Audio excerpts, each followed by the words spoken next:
Hello everyone, I'm Alba García Martinez. My artistic name is Alba Refulgente and I'm a PhD student from the Fine Arts University of Barcelona.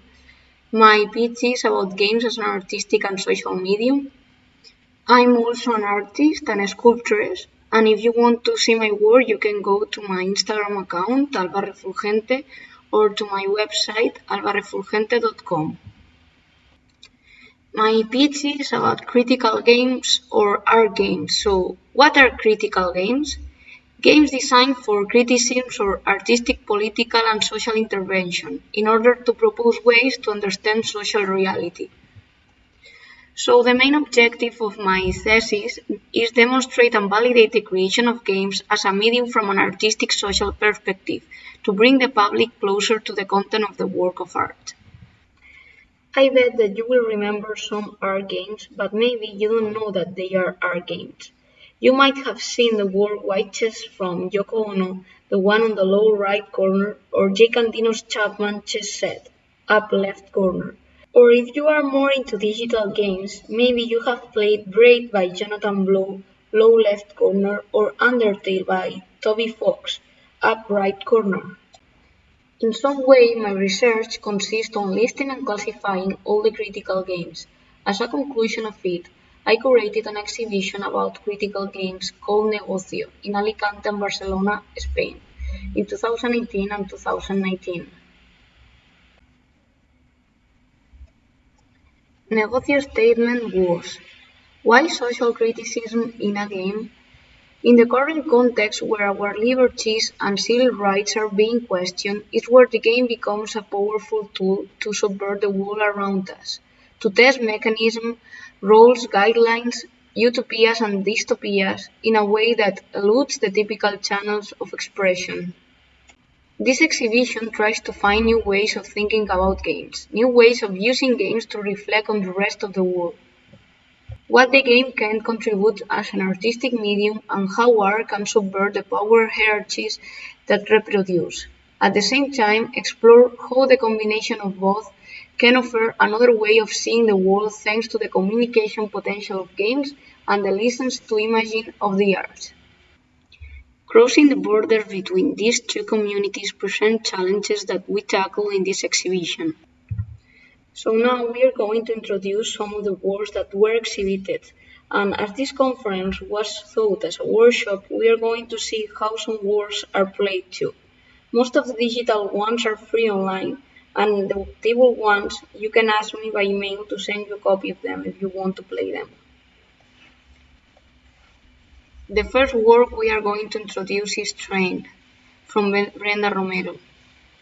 Train is an award-winning and critically acclaimed work from Mechanic is the Message series. It exemplifies how games can avoid being predictable and safe, tackling difficult topics in a helpful and provocative way. It is played in a window, which acts as a board placed in front of the players. The panels look like they have just been broken, with shards of glass scattered across the table. On the other side, there are 3 railroads, each with a set of wagons that can hold various yellow wooden tokens in the shape of people. Players find a set of rules that tell them to get people onto the freight cars and advance to the end of the track. To do this, they roll the dice, draw cards, and make decisions that result in track switching, train damage, or derailment, as well as the desired progression forward. The final destination revealed by the clues in each card turns out to be Auschwitz, or another Nazi concentration camp. However, it is not just the final revelation that makes Train meaningful and interesting. The strength of the Mechanic is the Message series is to give players an active role in enacting an atrocity created by mankind. Romero seeks the complicity of the player in history by involving the public directly and placing them in the privileged point of the view from which they must actively decide on it. The next one is Velvet Strike by Anne-Marie Schleiner and Brody Colnum. Schleiner, through her website opensorcery.net, created a collection of patches from the popular game Counter-Strike. By downloading them, the weapons in the game become artistic tools that shoot murals or graffiti instead of bullets. This patch is a criticism of both the abuse of violence from war games and its audience, usually men aged between 12 and 30.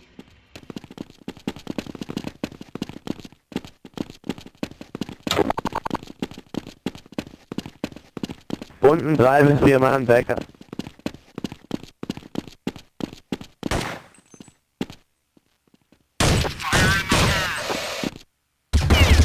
The next one is Vagamundo, A Migrant's Tale by Ricardo Miranda Zúñiga. It is a mobile public art project designed for street interaction. Through a portable cart that resembles an ice cream cart, pedestrians are invited to play a video game that reflects the difficult situation of illegal immigrants in New York. It is made up of 3 levels, with each level representing an ascent on the North American scale of social assimilation.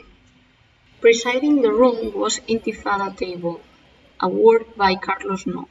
This was another work that talks about frontiers and immigration. It was an installation whose theme focuses on the problem of physical limits. This installation can be considered as a self-defense solution for those who protect themselves, or from another point of view, as an excuse or justification for segregation. It is a work that, precisely in the times that we are currently living, talks about intolerance and lack of communication, oppression and abuse of power, questioning concepts such as territory, borders, or exclusion. Carlos No adds 7 balls to the traditional ping pong and builds a brick wall topped with a barbed wire, making his work an analog mod that subverts and deconstructs the original game. Opening the largest space in the exhibition hall was Futbolín Precario by Joan Priego. With a goal of social criticism, Priego seeks through irony and humor to affirm our position as one more piece within the year that shapes contemporary society. In Futbolín Precario, 2 teams face each one made up of 11 businessmen in suits, and the other only by the goalkeeper, a worker. On the one hand, the tension falls on how these individuals find themselves inserted into a structure from which they cannot escape. In turn, they consider that their success or failure depends exclusively on them, making purchasing power and the possibility of consumption the highest possible price to be achieved. On the other hand, the artist is ironic with the equality of opportunities in our system in this confrontation of 11 against 1, in which the main objective of the goalkeeper is survival. At the second exhibition in Barcelona, there was the work Chemical Warfare by Tony Raymond Threck, presiding the entrance of the exhibition. It was a piece that symbolizes the ongoing battle for scarce resources such as gold and oil. In a chest trapped in a glass showcase and painted to represent these resources, there is an additional feature, a button to eliminate your enemy.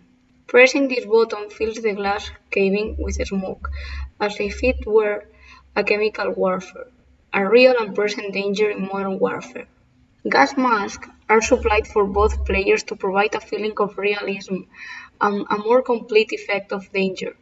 Pressing the button is acting as a dirty tactic. Either player, at any time during the game, can activate the dirty bomb as a sign of weakness and evil. This will technically lead them to be the winner, but will leave them as the moral loser. At the end of the room, we found We Will Never Forget, from Mónica Riquic and Raúl Berrueco, one of the 2 production works for the exhibition in Barcelona.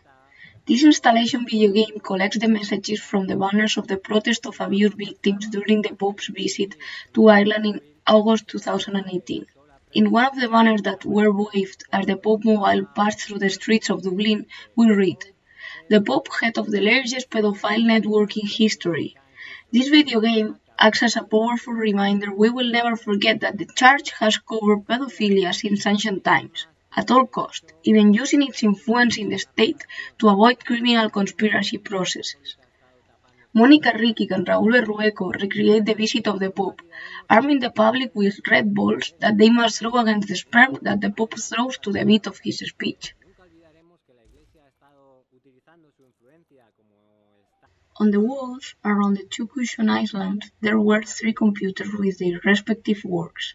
The first was September 12 from News Gaming. The main idea of this project is to use the language of video games to illustrate the consequences of warfare and convey that violence breeds more violence. The player controls what appears to be a sniper rifle. However, when he pulls the trigger, he launches missiles. The bombs not only kill terrorists, but also generate the so-called collateral damage. The public has to consider that when civilians mourn the innocent dead because of their acts, they become radicalized and soon become terrorists. After a couple of minutes, this Middle Eastern village is destroyed and riddled with terrorists. The player soon realizes that, as in life itself, there is no way to win the game through violence.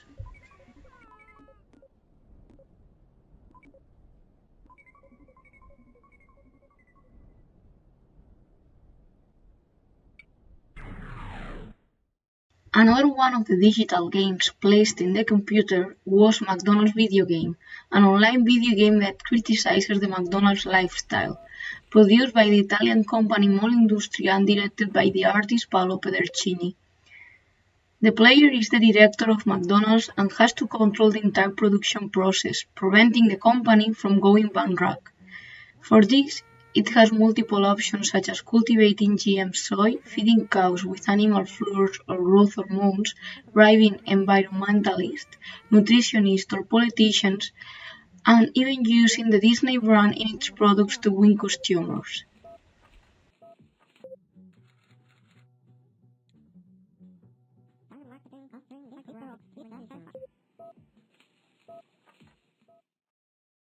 The last work we are going to introduce is NeoDixit, and it's one of the works made by national artists financed by the exhibition.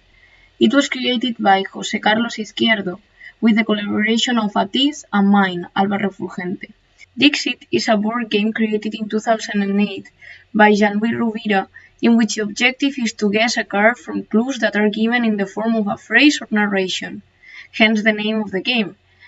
In this version, the rules of the games are maintained, but the illustration of the cards correspond to acts and situations that occur on a daily basis, but that seem fantasy or are surreal. Things that we will never have been able to imagine, but that nevertheless are happening today due to all the neoliberal policies that prevail in our society. I was going to take this game for playing at the workshop but due to this pandemic situation, I'm going to fear the possibility of downloading all the items for playing it. So if you want to play the game or look deeper into the illustrations, just send me an email to albarefulgente@gmail.com or a direct message through Instagram. So thank you everyone for your attention and bye!